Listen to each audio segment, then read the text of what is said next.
Hey, my loves, Melanated Magic here, your favorite spiritual thug with another banger coming at your way. I'm here on my quick break, so I thought I'd take a quick moment and drop you off today's gem.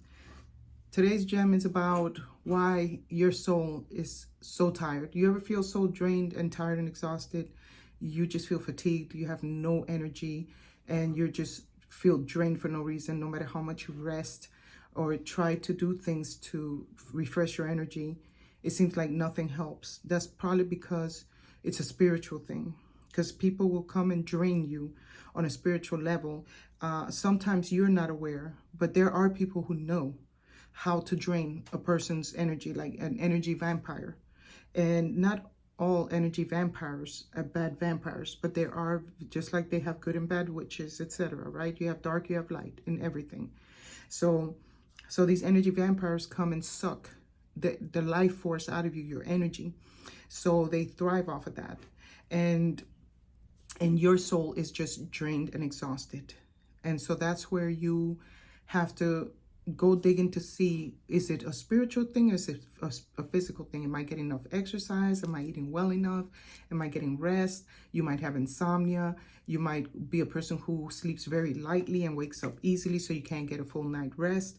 There's different things, right? You have to diagnose to see, is it a physical situation or could it be something spiritual? So I know that there's been times where I get very depressed, because I grew up suffering from severe depression since I was a child, including the suicidal thoughts. And that creates, because when you go through a lot of trauma in your life, it creates things within you and you learn how to cope. Some people turn to drugs, other people turn to smoking, other people turn to alcohol. I get it that we're human and that we feel like we need these things. Like me, I like to vape, but I'm not addicted to it. I just enjoy it. But I can quit cold turkey. I used to smoke cigarettes. I quit that cold turkey. I quit drinking coffee cold turkey, as much as I loved drinking coffee, because it was not good for me. I was always shaking and trembling. So I'm like, why am I doing that to myself? Maybe it's time to let it go, right? But some people become addicted and they don't realize it. And even if you do it once in a while, but you know it's not good for you, you're harming yourself. You're harming your body. So it's like a slow suicide, right? Rather than trying to go jump off a bridge, you're killing yourself slowly. And so we do those things. And so I'd be surprised that people will lean on things like that to cope with pain, to cope with frustration, to cope with the things of this world, rather than taking it to the Most High, Yahuwah, instead of taking it to the Most High Divine and praying to the Most High to help you with whatever it is you're enduring. Because life throws us all kind of tests, and it will test us deeply, because we think these things are a joke until the test comes and you're like, oh shit, I didn't study enough. I didn't prepare enough. I didn't do my homework, right? Now you're caught with your pants down in the middle of a freaking highway and you don't know what the frick to do to be able to cover yourself up, right? It's just a metaphor. So that's why I tell you that you ought to study different types of spirituality. And I'm not telling you to park the brakes there, because you know me, I'm undetached from all these religious things. However, it's good to still know it, because there is a lot of truth within each religion. Just that you need to learn where the truth is and where the truth is not, right? And you go putting your puzzle pieces together as to what makes sense to you, right? Like, I'm going to talk about this Ankh another day, because I know a lot of people are into wearing the cross, and I'm going to talk about the difference between the two. But I tell people, I wear my evil eye, and I got my Ankh. I got different things that I wear. I got my T.H.U.G dragon for prosperity. And so I do these different things, but it's not like I put my faith in these things, right? Like casting spells, for example. Some people need to have physical, tangible things in order to be able to cast spells, right? They need the herbs, they need whatever ritual it is they do, they need that to work their magic, whereas me, I don't. My magic is different. And people think that you have to follow their routines to call it magic, but you are the magic. You're the one who makes the things happen by your faith and by your intent. Anything called witchcraft, magic, whatever you want to call mysticism, manifestation, all of those things come down to three things: you're imagining it.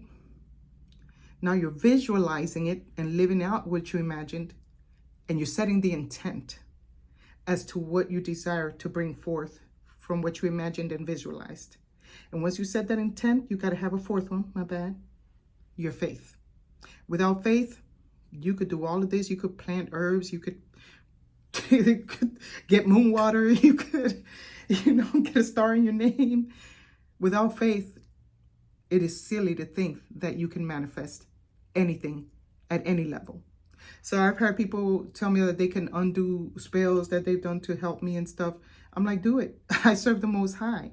You don't know who I serve. If you knew who I served, you would know that I don't lean on these things. I do it because people like their ritual stuff, and I respect different people's things. But my spirituality is I take it to the Most High and let them do the magic for me, because my magic is the fact that I believe in their magic. And so I'm just a weakling. Like some people told me they're smarter than me, more intelligent than me. I'm aware that there's people who are stronger than me, smarter than me, wiser than me. I'm not here in competition with anybody. I'm not bent on ego. I'm bent on facts and observations. But people think that you're just 5150 because, okay, one moment things look good, but the next minute they don't. And the moment there's smoke, there's fucking fire. Don't let anybody tell you not to trust your gut. Always trust your fucking gut. Even if they say it's wrong, there's still a reason why you're feeling that way. And anytime there's even an inkling of a thought in your gut, meditate on that. And don't let people make you think you're crazy, bipolar, and all these fucking things they want to put on you, because really they're deflecting from their own situations, because they got their own fucked up ways, sometimes probably more than you, but they're so quick to judge you about yours and put labels on you instead of examining themselves and what they could be doing wrong or correcting or making better. So I do my best to detach myself for my sake, because I don't need my heart all over the place, broken and hurting behind people that are not trying to get me. And since I know most people don't get me, why am I going to sit there trying to prove anything to anyone, right? I just have to continue believing in myself and what I'm doing, and believing in what I'm doing, as long as it's not causing harm to others. Because that's the thing. We think that what we're doing is so innocent, because we always want everybody to be our friend. We want to be accepted. We want to, like I remember now, I was pretty lenient with my son when we were young, my middle child. And today I regret a lot of things I did with him as a child, because I used to always have to remind him, I'm your mom, but I'm your friend, but I'm still your mom first. Don't ever forget that. I was very strict with my son because I was lenient in one way, but I was very strict on another because I was raising a boy in this world. And those things, we make a lot of errors in life, but sometimes it's good to listen to other people who have been through things, because you brought these children to this world, but these children will go and impact the rest of the fucking world. So you are just as fucking responsible. I don't give a fuck if you birthed them or not, because there's people that adopt children and have foster children, and they play that parent role in their lives. So it don't fucking matter if you push them out or not. It's the fact that it takes a tribe to raise a child. And today's children are very fucking rude, unruly, disrespectful. They think they're grown and want to match wits with you. They think they're at your level because the parents make them think that, and then you can't tell the parent anything, because then they just think you're trying to judge and criticize. But all of these things come because of all the stressors that come into life, and we're just trying to do the best we can. I made a lot of mistakes as a parent as well, but I did a lot of good too. But that's being a parent. Nobody gives you a manual. Oh yeah, they give you that Bible, right? And that Bible might not be accurate, right? So a lot of times you have to learn how to go being a parent. But it's good to listen to wise counsel, because you might think you're doing the right thing, and later down the road you're going to realize, damn, I should have listened to that advice. I was wrong, right? But you can't correct people. People don't like to be corrected, even though the truth is what sets you free. And he who is free indeed.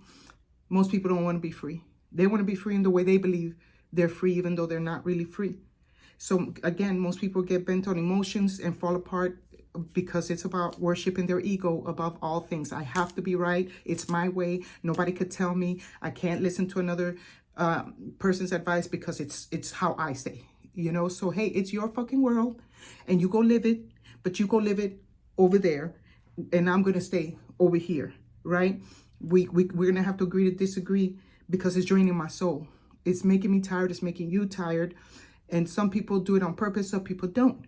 Some people come and drain you purposely, and they trigger you, and they know how. And other people, they don't do it on purpose. It's just people try to cope.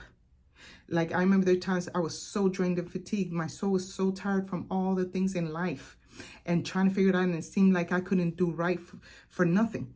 You ever been around people that no matter what, you can't, what it says, I can't win for lose. You can't win for lose.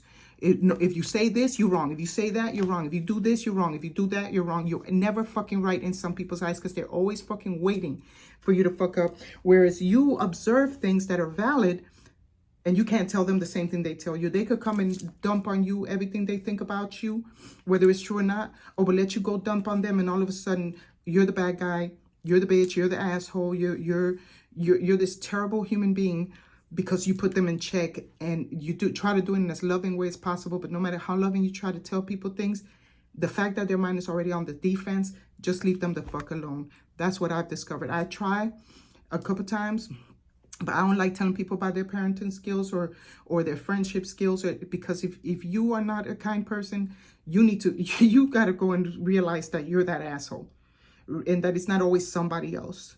But we like to deflect and put the blame because we don't like to examine ourselves. We want everybody to accept us for us, even if we're fucked up. And yeah, it's good to accept people and love people for who they are, but you don't have to tolerate their fucked up behavior. Right is right and wrong is wrong, right? And you cannot turn a wrong into a right or a right into a wrong. I don't give a fuck how this world makes it look. There is no such thing. If you do right all the time, then right will come to you. If you do wrong, then karma catches us, because that's part of our humanity. We're going to fuck it up. Nobody's perfect in this world except the Most High. That's what I've observed. I have not met a perfect person yet, and I'm up there in age, right? But my soul will be so drained and tired because I'm like, when are the fuck people gonna get it and wake the fuck up and stop being their feeling, their ego, and step out the box and just try to see it from another lens to at least compare and be like, you know what, you're right. Because I do that. I'm like, you know what, I've always done this way, but you showed me this, and I was like, I might can do it easier now that I learned that one little trick, and I can still do it my way, but I could incorporate that because that's gonna make my life easier. It's gonna make my life better. And sometimes we don't want to sever certain relationships that are toxic for us, whether it's your children, your spouse, whoever the fuck it is. You could be in a toxic relationship and not realize it, or you may be the toxic person sharing that toxicity with that child, with that adult, with whatever, and then they're taking it in like it's the norm because you're not putting in check and showing why this is the way it is or why it shouldn't be the way that it's going. But that's just the society we live in today. In today's society, nobody likes to be correct. They just want to be left the fuck alone to figure it out and go into their La La Land and Netflix and their music and whatever the fuck they do to escape, and do everything except take it to the Most High Yahuwah. Because everybody desires to go to the deities and pray and light candles and all that shit, and that's cool. But taking it to the throne, see, I don't need to go to a fucking deity. I take it straight to the source. That's what makes me different. Because I don't need to tap dance my way around. The Most High is never too busy for me. You know, so I go take it. So I'm like, why do I need to bypass all this security? And I could go straight to the source because the Father and I are one. And I could just, boom, tune in because the Father lives in me. The Son lives in me. It is no longer I who live, but Yahushua HaMashiach who lives inside of me.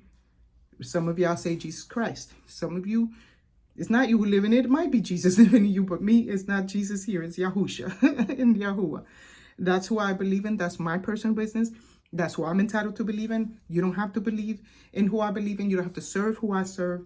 I'm just sharing you me, Saida, aka Melanated Magic, aka your spiritual thug, right? I'm talking in first person and giving my advice and my opinion, my thoughts and my point of views. Again, I could be wrong. But you tell me in the comments what you think. Because everybody thinks they're right in this society. And I just be like, you know what? I don't give two fucks no more. But unfortunately, I can't not give two fucks because I'm a chosen one. So even when I don't want to give a fuck, the Most High makes me give a fuck because the Most High loves them too. So you have to learn how to cope without letting them destroy you and drain your good energy. So my love, if you're tired, you may, and it may be a spiritual thing, you may need to look into taking a spiritual bath, okay? You need to find out what you need to do because different people take different types of spiritual baths. Some people use herbs. Other people use Epsom salt because salt is powerful. Water is powerful. Again, your magic depends on your imagination, your visualizing, your intent, and your faith. 4 corners of the earth. It's 4, right? I hope that helps. Go put that gem in your pipe, smoke it now or later. Hit that like, subscribe, and notification bell for me, please. And I'll catch y'all on the other side. I love you very, very, very fucking much. Peace. I'm out.